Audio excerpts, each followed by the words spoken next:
It's so important to clean where you live. And that in itself is valuable.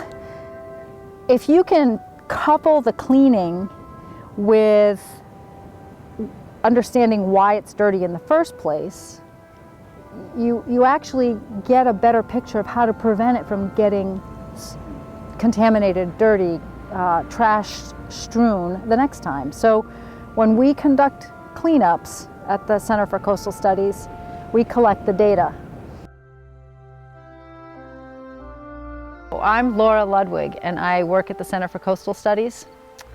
I have a program called Marine Debris and Plastics, and we are collecting data on pretty much every plastic you can think of, from consumer debris to fishing gear. And that includes collecting plastic trash, sorting it, and counting it. From September 24th to 27th, 2021, a number of volunteers and I hiked from Coast Guard Beach in Eastham all the way to Race Point in Provincetown over the course of those 4 days, picking up trash as we went, and in some cases digging out trash. A lot of the fishing gear was buried in the sand. Well, I walk the beach quite a bit, and I generally just on my own pick up trash that I find and collect. And so it was nice that a group of folks were getting together to do this, and I figured I'd meet some new folks in town because I just recently moved to Provincetown. Cleaning a beach is important for a couple of reasons. It's great to get trash off the beach so it doesn't go into the water, so it doesn't go into an animal's belly. That's great in and of itself, but it doesn't really educate, it doesn't really inform, and it doesn't really provide enough information for anyone to take any action. I'm really fortunate to be working with the Cape Cod Commission right now on creating a story map. So they're using my data from the 10 years of cleanups that we've been doing, including the intense cleanups like this one that we do once or twice a year. So there's a lot of fine scale data that we'll now be able to share with the general public. We found over 30 filled dog poop bags on the beach. Those are just the ones we found. I shudder to think of how many have broken up and become part of the ocean system. If you try to do the right thing and buy a poop bag that is plant-based or compostable or biodegradable, and you leave that outside, all it does is break down into smaller and smaller plastic particles.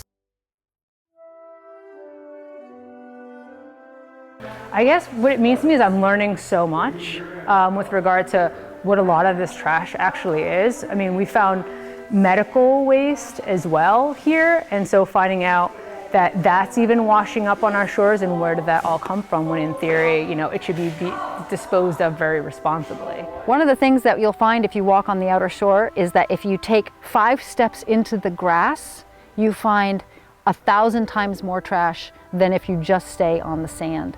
And the grass is acting as a trap for all of the lightweight plastic that blows around. And that is true for balloons and film, little chip bags or little pieces of film plastic.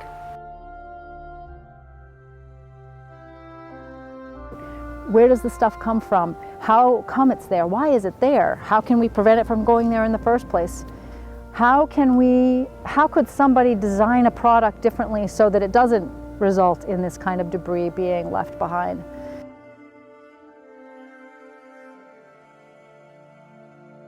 But for me, it's just knowing that there's a lot of people who are very passionate about making sure that all of our shorelines are clean, you know, and there are so many volunteers that are actually, you know, dedicating their time, their free time to do this. So for me, I think that's absolutely amazing, knowing that there are so many people willing to do this.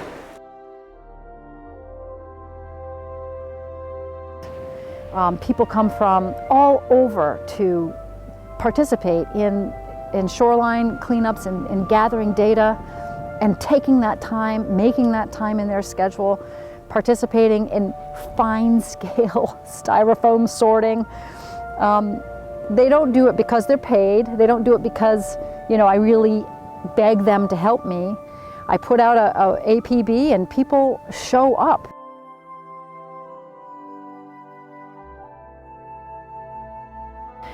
Counting it took place here at the Winkler Crane Garage, which is a huge bay, 2 huge garage bays, where a number of volunteers came to assist with sorting out all of the debris. And we essentially dump out the trash bag and go through every single piece of trash that's in it.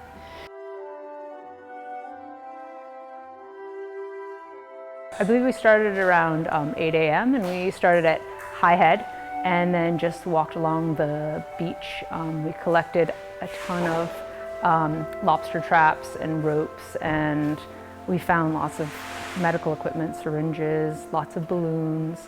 So it was amazing that the diversity of trash that we were finding. A lot of microplastic and brittle plastic as well, and film plastic along the way. We also process the debris in such a way that not all of it has to get thrown out when we're done with it, because it's valuable to someone else. So we're collecting trash, we're collecting data, and we're collecting possibly reusable items that can be upcycled. So what we try to do is really enumerate everything. We like to list every single thing we find, and we have a pretty extensive database which over time really shows you a lot of the culprits.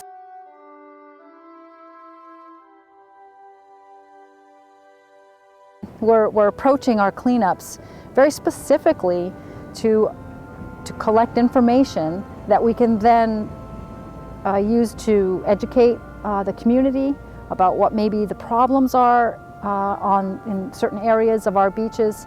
We can educate municipalities and legislation in terms of prioritization.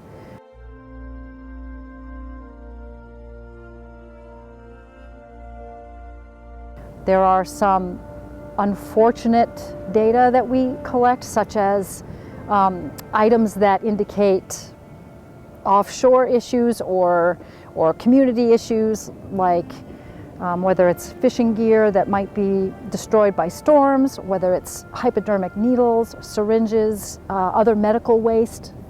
These are issues that we can bring to another conversation. And you don't know that unless you collect the data. You don't know that by going to the beach for a casual walk and picking up 8 things and saying, oh, I feel good, I just cleaned the beach. That's okay to leave it at that, but it doesn't give you that information that you can then say, I'm concerned about this. But one of the stories that could be told through this whole Beach Brigade, Outer Cape cleanup, the Marine Debris Program at the Center for Coastal Studies, frankly, is that there are a lot of people seeking ways to participate in the improvement of their own surroundings. So a story that can be told is the amount that people care about their environment. I was surprised at how much was just sort of within the beach grass and how much was sort of blowing up in that area and along the rack, which is where all the seaweed seems to accumulate. And then a lot of the trash was just kind of entangled in all of that. But I think the thing that shocked me the most was the amount of microplastic and just how brittle it was, and just to think that a lot of the fish in marine life are actually consuming that, and then we in turn are consuming that. So that was quite disturbing.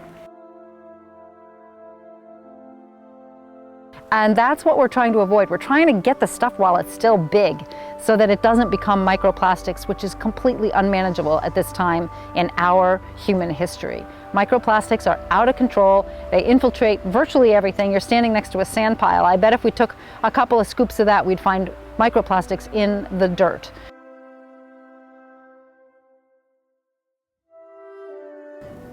Well, I'm not under any illusion that cleaning Outer Cape beaches is going to solve the world's problems.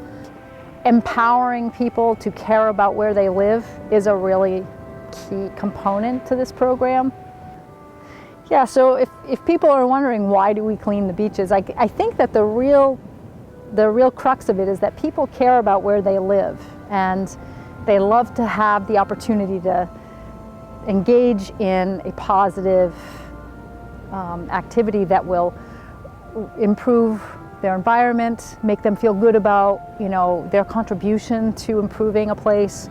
I don't know, look how gorgeous it is out here. I mean, why wouldn't you want to clean it?